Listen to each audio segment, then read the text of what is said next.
राघव इस वक्त निया के गले लगकर फूट फूट कर रो रहा था। तभी सिया के कमरे से डॉक्टर बाहर आया। डॉक्टर को देखते ही राघव ने झट से निया को अपने आप से दूर किया और दौड़ता हुआ डॉक्टर के पास आया और चिल्लाते हुए बोला, डॉक्टर सिया कैसी है? वो ठीक तो है ना? बताइए ना डॉक्टर प्लीज, सिया कैसी है? राघव के इतना पूछते ही डॉक्टर ने राघव के कंधे पर हाथ रखा और मुस्कुराते हुए बोला, चिंता मत कीजिए मिस्टर राघव, सिंघानिया आपकी वाइफ अब खतरे से बाहर है। हालांकि अभी उन्हें होश नहीं आया है, लेकिन फिर भी अभी वो पूरी तरह से खतरे से बाहर है। कुछ ही देर में वो होश में आ जाएंगी।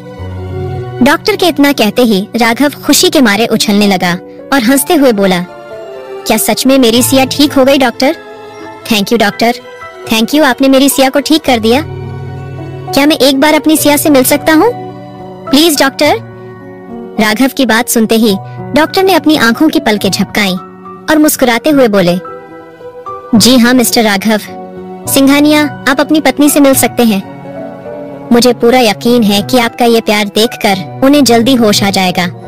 अब आप जाइए और उनसे मिल लीजिए। मैं यहाँ से निकलता हूँ। अगर कोई प्रॉब्लम हो तो तुरंत मुझे कॉल कीजिए। इतना कहकर डॉक्टर वहाँ से चला गया और राघव दौड़ता हुआ उस कमरे के अंदर आ गया जहाँ सिया बिस्तर पर लेटी हुई थी। राघव के अंदर आते ही उस कमरे में जो 2-3 नर्स मौजूद थी, वो भी राघव को देखकर वहाँ से चली गई। उनके वहाँ से बाहर जाते ही राघव सिया के पास आकर बैठ गया और उसके माथे को चूमते हुए बोला, थैंक गॉड सिया, तुम ठीक हो गई। थैंक यू सिया ठीक होने के लिए और मेरी जिंदगी में एक बार फिर वापस लौटने के लिए, क्योंकि तुम्हारे बिना तुम्हारा ये राघव एक जिंदा लाश है। इतना बोलते हुए राघव ने सिया का हाथ पकड़ा और उसके हाथ को सहलाने लगा। तभी सिया ने अपने हाथों की उंगलियां हिलाई और धीरे धीरे अपनी आंखें खोली।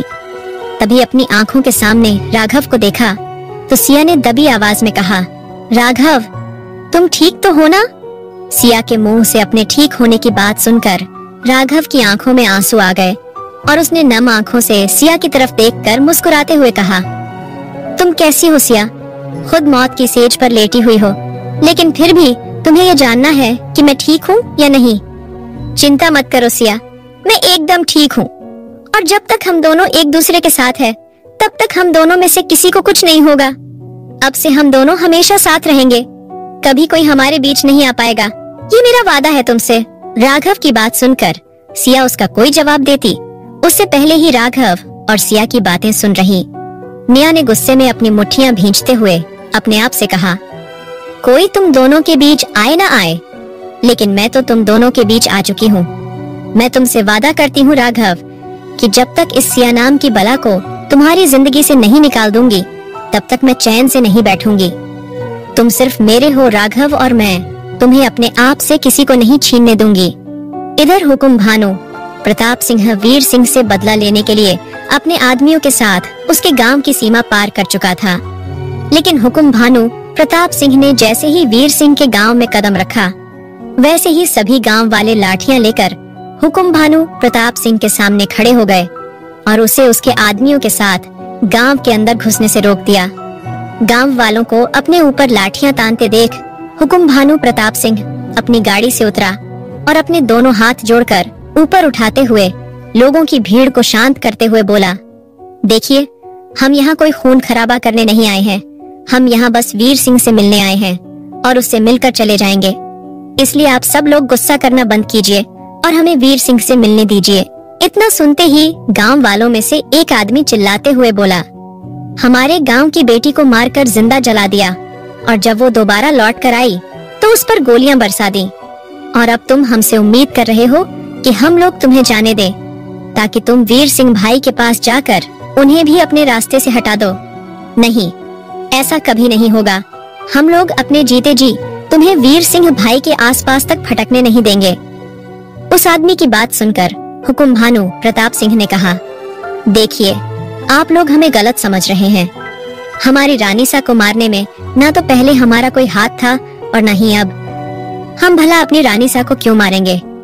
हम तो उनसे बेपनाह प्यार करते थे। आप लोग तो जानते हैं ना, हमने उनके इंतजार में कभी दूसरी शादी नहीं की। हुकुम भानु प्रताप सिंह आगे कुछ बोलता, उससे पहले ही उस आदमी ने गुस्से में चिल्लाते हुए कहा, हुकुम भानु।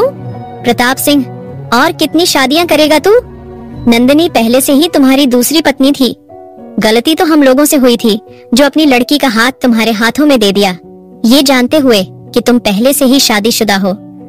अगर हम लोगों को पता होता कि तुम हमारी बेटी को वहां ले जाकर मार दोगे तो हम तुम्हें अपनी बेटी तो क्या इस गांव में घुसने तक नहीं देते।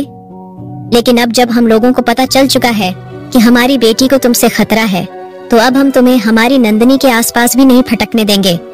इससे पहले कि तुम नंदिनी को फिर से मारो, हम लोग तुम्हें मार देंगे। इतना कहकर सभी गांव वाले अपनी लाठियां लेकर हुकुम भानु प्रताप सिंह पर टूट पड़े। तभी वीर सिंह ने दूर से आते हुए अपने हाथ का इशारा किया और उन सबको रुकने के लिए कहा। वीर सिंह का इशारा समझकर सभी गांव वाले वहीं के वहीं रुक गए और हुकुम भानु प्रताप सिंह से 2 कदम पीछे हट गए। वीर सिंह हुकुम भानु प्रताप सिंह के पास आया और उसकी तरफ देखकर मुट्ठियां भींचते हुए बोला, तो आ गया तू हुकुम भानु प्रताप सिंह। तूने हमारी बहन नंदिनी पर एक बार फिर से गोली चलाकर ठीक नहीं किया। अब हम तुझे छोड़ेंगे नहीं। पहले भी तूने मुझे बोला था कि तूने मेरी बहन को नहीं मारा, लेकिन अब दोबारा से नंदिनी पर गोलियां चलवाकर तूने साबित कर दिया कि नंदिनी को मारने में पहले भी तेरा ही हाथ था। क्या हुकुम भानु प्रताप सिंह वीर सिंह को यकीन दिला पाएगा कि उसने नंदिनी को नहीं मारा? क्या राघव और सिया आने वाली नई मुसीबतों से अपने आप को बचा पाएंगे? क्या होगा आगे जानने के लिए सुनते रहिए secret of devil only on pocket FM पर।